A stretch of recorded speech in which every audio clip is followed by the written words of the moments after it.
સુરત ખાતે આગામી 5મી જૂને વિશ્વ પર્યાવરણ દિવસ નિમિત્તે વડાપ્રધાન મોદીની પ્રેરક ઉપસ્થિતિમાં ઇન્ડોર સ્ટેડિયમમાં ભવ્ય કાર્યક્રમ યોજાશે।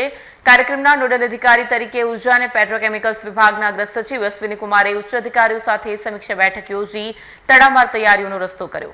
સુરત ખાતે આગામી 5મી જૂને વિશ્વ પર્યાવરણ દિવસ નિમિત્તે વડાપ્રધાન નરેન્દ્ર મોદીની પ્રેરક ઉપસ્થિતિમાં ઇન્ડોર સ્ટેડિયમમાં ભવ્ય કાર્યક્રમ યોજાશે।